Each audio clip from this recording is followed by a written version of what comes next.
Hi friends, welcome to Vivo Vihan. ఈరోజు season 9 episode 2 గురించి మాట్లాడుకుందాం. ఈ రోజు అయితే కామనర్స్ అండ్ సెలబ్రిటీస్ అందరూ హౌస్ లో ఉన్నారు, ఎలా సెటిల్ అయ్యారు అనేది చూద్దాం. ఫస్ట్ అయితే టాస్క్ పరంగా చూసుకుంటే బిగ్ బాస్ ఇచ్చిన టాస్క్ ఏంటంటే కామనర్స్ అలాగే సెలబ్రిటీస్ వీళ్ళిద్దరికి 2 types గా డివైడ్ చేసి ఒకటి టెనెంట్ అండ్ రెండోది ఓనర్స్ గా డివైడ్ చేశారు.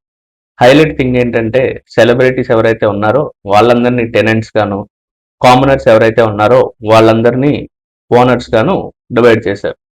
ఇది కొత్తగా వెళ్ళిన కామనర్స్ కి లోపల సెటిల్ అవ్వడానికి చాలా హెల్ప్ అవుద్దనే చెప్పాలి.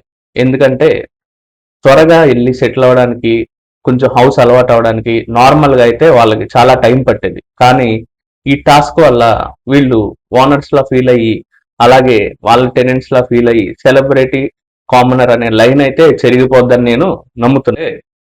భరణి గారు అయితే నాకు చాలా బాగా అనిపించారు. 24/7 లో ఆయన్ని ఇంట్రడ్యూస్ చేసుకున్న విధానం కానీ, అలాగే ఆయన అందరితో మాట్లాడే విధానం కానీ, ఆయన కెరియర్ పట్ల ఉన్న శ్రద్ధ కానీ నాకు చాలా బాగా అనిపించింది.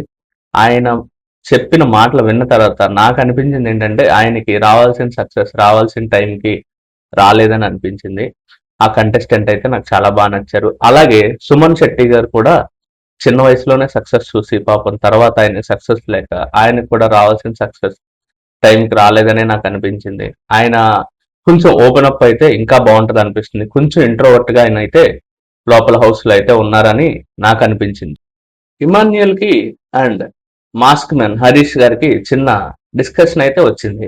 ఇమాన్యుయల్ జోక్ గా గుండంకుల్ అని అయితే ఆయన సంబోధించారు. అది మాస్క్ మ్యాన్ గారికి నచ్చక ఆయన అయితే మీరు మీ లిమిట్స్ లో ఉంటే మంచిది, లిమిట్స్ దాటొద్దు, దాటితే బాగోదు అన్నట్టు వార్నింగ్ అయితే ఇచ్చినట్టు మనం చూసాం.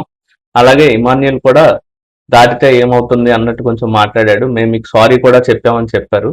లాస్ట్ లో అయితే ఇద్దరు కలిసి ఆయనకి సారీ చెప్పి ఆ ఇష్యూని అయితే రిజాల్వ్ అయితే చేసుకున్నారు. ఇక ముందు వాళ్ళిద్దరి మధ్య కాన్వర్జేషన్స్ ఎలా ఉంటాయో చూడాలి.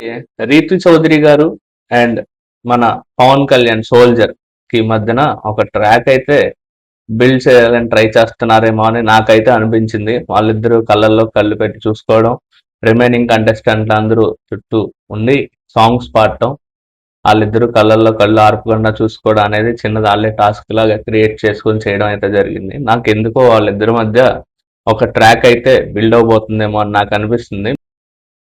శ్రీజ గారు వాళ్ళు ఎవరైతే కామనర్స్ అండ్ సెలబ్రిటీస్ ఉన్నారో సెలబ్రిటీస్ అలా ఫీల్ అవుతున్నారు, మనం అయితే అలా ఫీల్ అవ్వట్లేదు, ప్రతి దాంట్లోనూ పాయింట్ వాళ్ళే తీసుకొస్తున్నారు, మీరు కామనర్స్ మీరు సెలబ్రిటీస్ అనేం లేదు, మీరు ఆల్రెడీ సెలబ్రిటీస్ అయిపోయారు అన్నట్టు అయితే ఆవిడ చెప్పారు.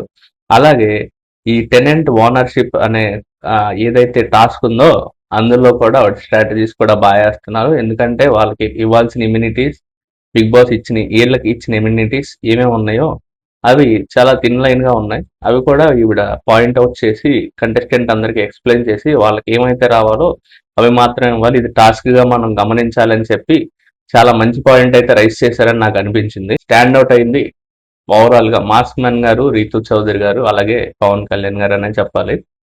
వీళ్ళ మీద ఎక్కువ ఫోకస్ అయితే వెళ్ళిందని చెప్పాలి. చూద్దాం నెక్స్ట్ ఎపిసోడ్స్ లో ఎవరెవరైతే స్ట్రాటజీస్ అప్లై చేసి అలాగే గేమ్ ప్లాన్ మార్చి గేరు మార్చి ఇంకా బాగా ఆడతారో చూద్దాం.